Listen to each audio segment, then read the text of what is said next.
guys, welcome back to my channel. It's been more than a hot second because I have not posted in such a long time. It's concerning, I know, but I'm back. It's just that, life got in the way. Being a university student kind of sucks.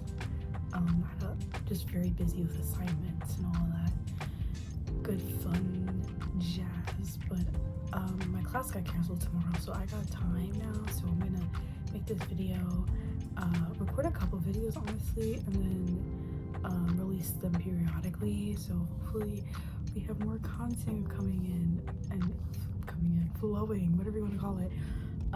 But yeah, so we're continuing reading Skyshade, of course. I forgot what chapter number this is, so I'm not gonna say it, but we're now continuing on with Stormstone. Okay. I hear congratulations are in order. Azul's booming voice overtook the room. She hadn't seen him since before the fight between Lightlark and Nightshade, when the Skylings had voted for their ruler not to participate. So he had heard about her marriage. Who told you? Who do you think? Zed? The Skyling was fast as lightning. He hadn't ever truly trusted her. Now she knew he never would. Azul nodded. I heard the king is inconsolable. He studied her as if waiting for her reaction. She showed none. If she thought too hard about Oro and their life together and the betrayal he must feel right now, she would start crying, and she didn't know if she would ever stop. Instead, she raised her head. Azul stared pointedly at her necklace. What would you have done oh my god. What would you have had me do? Well, to start, you could have not married him. Isla ground her teeth. When I met him, I was a naive puppet that only ever knew the confines of our room. Then, after the battle, it was the only thing to stop the killing, stop the death, stop everything. He shook his head. No, you knew what he was when you married him. You knew how many people he had killed. You know now. Why stay? To stop a war? You are not a fool, Isla, so stop playing one. Do not think for a moment that Grimm won't invade again. Nothing in the world can come between him and his sights set, not even you. Damn, he cooked her, right? Azul, he cooked her. Yeah. I don't know why I'm going backwards, but yeah, he's so right. So right. He couldn't have not, but at the same time, her hands were tied. Can't really blame her. But yeah, she needs to start releasing the marriage she married. It really is not that great, but he is the one for her. Okay, anyway, she hoped he was wrong. I stay because I'm a monster too, so Yep. Self-awareness. That's what I love about her, is self-awareness. He gave her a look. You're many things, Isla Crown, but you are not a monster. You're wrong. That is why I came here. To tell me I'm wrong? No, to tell you the prophecy. Isla hadn't told anyone, but someone needed to know. Someone needed to keep her accountable. She needed to be careful with who she trusted, but she knew that. But Azul was the most trustworthy person she had ever met, and perhaps more than anyone, she trusted herself the least. She told him every single word. Azul listened, frowning. It is certain? According to the oracle, yes. One or the other. For a moment, it looked like he pitied her. Then, so which one is it? She shook her head. I don't know, I really don't. But either way, as it stands, either death would mean the end of thousands. Nexus bound all people to their rulers. It was a curse. Why are you telling me this? She looked around. Part of her felt shame. I don't trust myself. I've made every decision with my heart, and it has ended in ruin. I wanted you to know the prophecy, in case I ever lost myself. In case you saw me about to make the wrong choice. He nodded. How are the Starlings? He thought of Marin. Oh, she thought of Marin, who had told her about Nexus in the first place. Cinder, her cousin, who was the most gifted starling she had ever seen, taken care of. Our new land has more than enough space for them. She supposed it helped that the realm was small and unfortunately due to their previous curse. They're conducting a vote soon, I hear. Right, Isla had promised to make Starling democracy and to yield her rule should they vote for another leader. It seemed obvious they would choose one of their own. She thought of nightshade storms as a localized problem, but she now realized the portal could affect all the realms, especially if the torn seam between worlds was growing. What do you know about the storms? She asked him. Azul looked slightly amused. He studied her carefully. What do you know about flowers? Fair. How do you stop them? He seemed to consider this. Storms are filled with energy. Powerful skylings can shape them, manipulate parts of them. Stopping them is more difficult. It would mean cutting them off at their source. There was no time for secrecy, not with Azul. What if their source was a portal? Azul frowned. It was an unfamiliar expression on his face. I've never heard of anything like that. There's a portal in Nightshade. His eyes widened ever so slightly. Not one that can be used. It's a torn seam between worlds. Creatures are being let in, storms. I need to find it and close it. There was a fold between Azul's brows. His thumb was thrumming down the side of his chair. Silence. What is it? He hesitated for just a moment. Then he said, we read omens in the clouds. And he had his head lowered. His voice was nearly whisper. We warn of a storm to end all storms. A reckoning. Of course. She thought of a woman in the village calling them a harbinger of the end. When? He shook his head. Not sure, but a storm is coming, Isla. I can feel it. He dipped his chin as he said, one unlike any we've seen before. Chills swept up her arms. Wait here, Azul said. He flew out of the room in a flash. When he returned minutes later, he was holding a cage with a bird inside. It was sky blue with a gray beak, small enough to fit in her palm. This is a stormfinch. It can sense a storm before even skylings can. She had never heard of such a creature. Before the next storm, it will start singing the most beautiful song you've ever heard. This would save countless lives, she thought. It would give Nightshade time to get underground before the tempest struck. She gingerly took the cage. It was ornate with swirling designs across its side. When she sings, I want you to get as high as you can, then I want you to hold this. He slipped one of his largest strings off his fingers and handed it to her. A large light blue stone like a bird's egg. At her questioning look, he said, it has a shred of storm trapped inside. A shred of storm? She squinted, holding the stone up to her eye, faintly she could see something spinning within its depths. She gasped and stared at him. He cracked a smile. You didn't think I wore all these just for decorative purposes, did you? She studied all the stones he wore on his fingers, around his neck, on the buttons of his cape. They were all imbued with storms. They amplified my power significantly. Precious stones can trap power. He nodded at the ring in her hand. Trap part of the storm in it, and then the stone should lead you to its source, to the portal. How? Break the stone with power. The storm will be released and called to its origin. Follow it. Her grip on the bird's cage tightened. Thank you, she told Azul. Isla went to turn on her heel, but he called her name, and she just barely caught something he had thrown at her. Another ring. Her diamond ring. The one she had given to Azul before the battle for safekeeping. She looked inside, something flurried. I added something to it. A shred of power for you to shape how you wish. It seemed to hum against her hand, just like the other stone. She swallowed. She didn't deserve this. If she had seen what she had done with her power, everyone can be redeemed. You are not a monster, Isla. She wished she believed him. You are not, he repeated. I know one when I see one. I knew something was wrong with Aurora from the beginning. Aurora. Some empty corner of her mind ached. She had been her best friend. She had been a stranger. As she portaled away, she remembered the one thing she had left of her friend turned enemy, the only thing she had kept. She had meant to go to Grimm to show him the Stormstone. to hang the bird's cage in the castle. Instead, she went to the wildling moonland. She went to the room she had been locked in, almost like the Stormfinch. A charred mask marred the center of her former room. The door had been ripped off its hinges. She had done that, in a fit of anger, proof that her braces were necessary.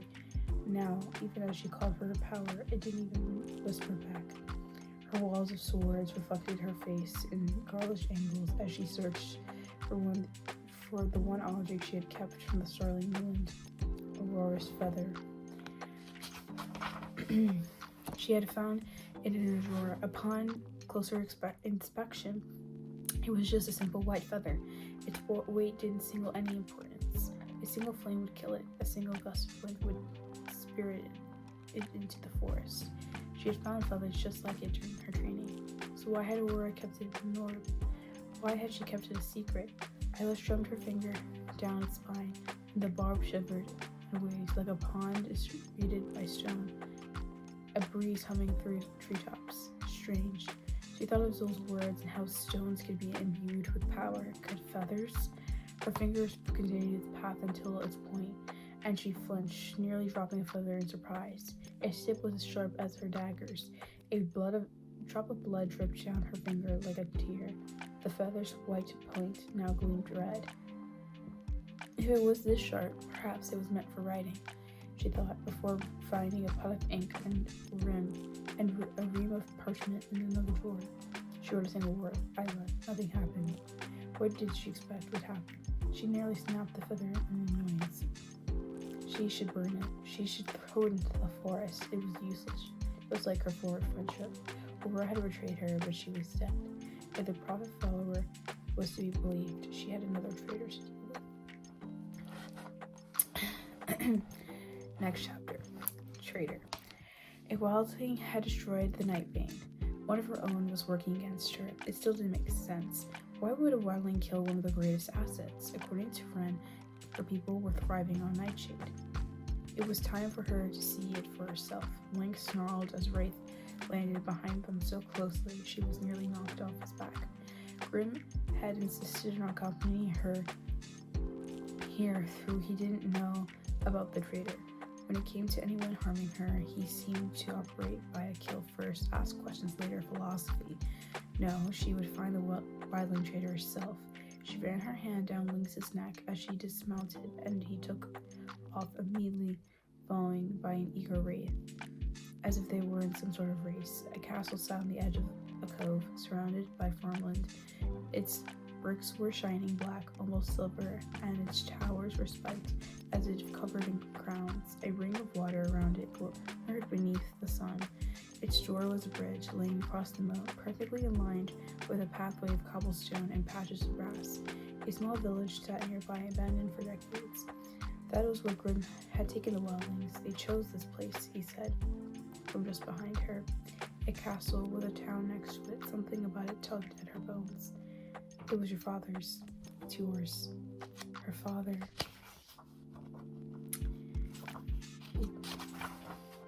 He had been Grim's general, a powerful nightshade from a prominent family. That was all she really knew about him, besides his flair. A question snagged in her mind. She couldn't believe she had never asked it before. Perhaps she had been too afraid of knowing the answer. Do I have any surviving family? The castle had been abandoned, but it was possible they lived somewhere else. Grim nodded, and she nearly drowned in hope. Her eyes burned. I do? Her entire life she had been taught her family was dead. The idea of that not being true, of her having someone out there. He could sense her excitement, she knew that, but still, he had a strange expression on his face, a tentative one. A cousin, family. She wanted to meet them. How could Grim have hidden them from her? She scorned her memories, but came up short. She had never met a relative, not even the past. Who is it? She demanded. And, he looked suddenly nervous. Rules in my court go blood deep. Certain lines have served the same position for centuries, millennia even. Isla's smile dropped. She knew what he was saying. Who her mystery cousin was. Grim's current general, Aster. Oh my god. Isn't she the... Oh my god, isn't she like the bitch? Like, I'm sorry to call her that, but oh my god. Isn't she like the, oh my god, I vaguely remember her. She's not, they're not the besties, oh my god. She's oddly in love with Grimm too, right? Am I misremembering her from previous chapters? Oh my god. Of course they're cousins. Oh lord. Anyways.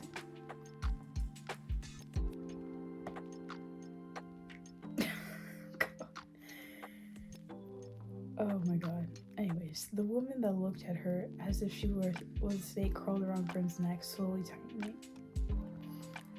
Astria must have known they were related. She must have known and still didn't trust her at all.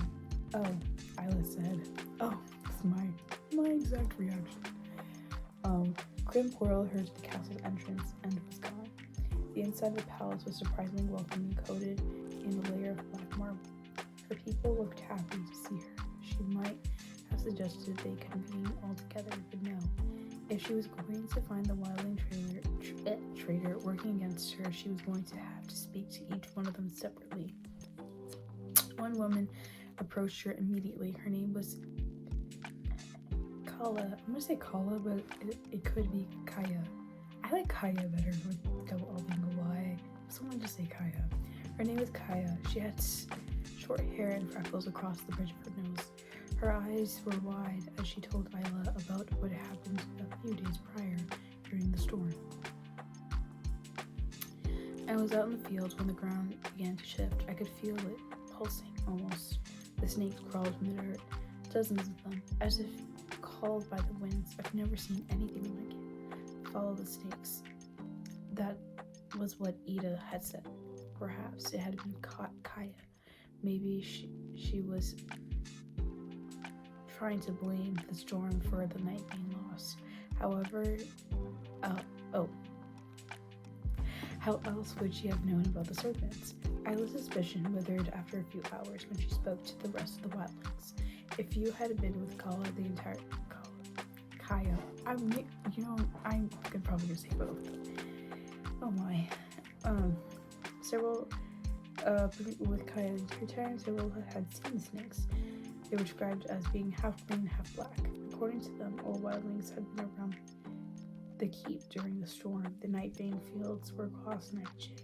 Without portaling, getting there would take several hours. Unless they were all lying, unless they were all working against her. She couldn't put blame on anyone yet. For hours, she saw each of her people out. The result was twofold, getting her to hear their grievances and experience thus far on Nightshade, while also considering if they might have destroyed the Nightbane. Most seemed happy here. It would have pleased her, but as time went on, it unnerved her. The prophet follower had been clear. There was an enemy among her people. Was her judgment so falsely she couldn't spot them? Were they truly that good at hiding from her? Probably. She had been betrayed time and time again by people she had trusted. Perhaps she was the problem. Okay, perhaps she should trust no one. Everyone was a suspect. Everyone could be lying to her. Again, she briefly considered going to the blacksmith and having him take off her bracelets. She could use Auro's flare to see who was telling the truth. No, it wasn't worth the risk or useful unless she planned to ask each of her people point blank if they were the ones that destroyed the Nightbane. Perhaps they would come to her, but not yet. She didn't want her people to panic. By the end of the day, she wasn't any closer to identifying the traitor. It was dusk when she found Ren in the castle stables. She was tending to a tree with strange branches and curved and root widely. No, not branches. When Isla got closer, she realized they were snakes. Why do I have a feeling that Ren's the traitor? I mean, it's very possible. Very possible. But anyways. Snakes, Isla stilled, remembering Eva's words. Ren simply smiled. She brushed the tree and a serpent slid right down her knuckles, wrapping itself around her arm. It was light green with shining black eyes. Its scales were hard and reflective like armor. She recognized the faint patterns on its scales. It was poisonous. And smoothed the finger down the snake on her arm. I brought them here from the New Land.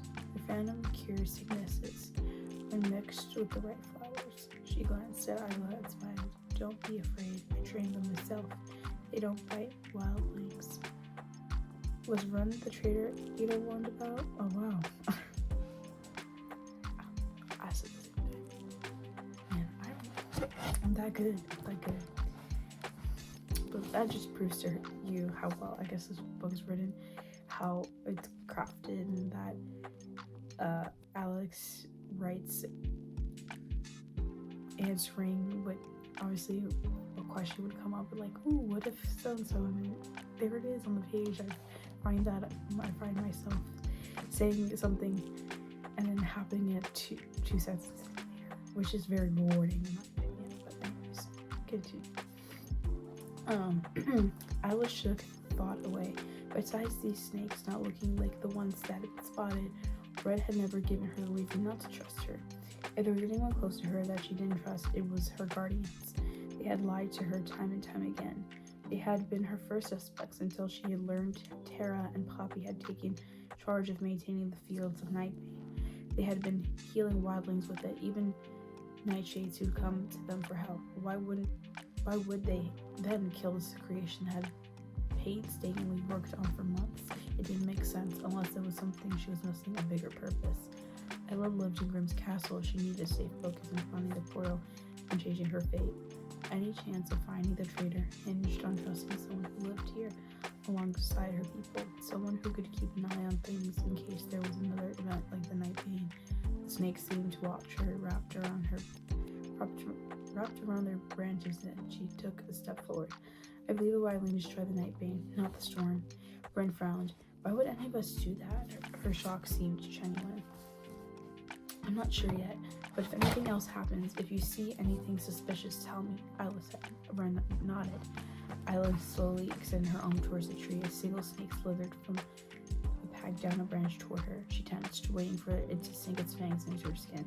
But all it did was trail down her wrist. It coiled itself around her like a bracelet. Take her for a while, Ren said. She did. By the time she returned to the castle, Wraith was in his stable. Her star stick was in her room, so Link followed her through the halls, eyes narrowed at the snake slithering up and down her arm. She thought about the traitor. She wondered if they were operating right in front of her nose. That was when she felt it. Grimm's power radiating off him. It made the air feel thicker, heavier. She told Link to wait for her, and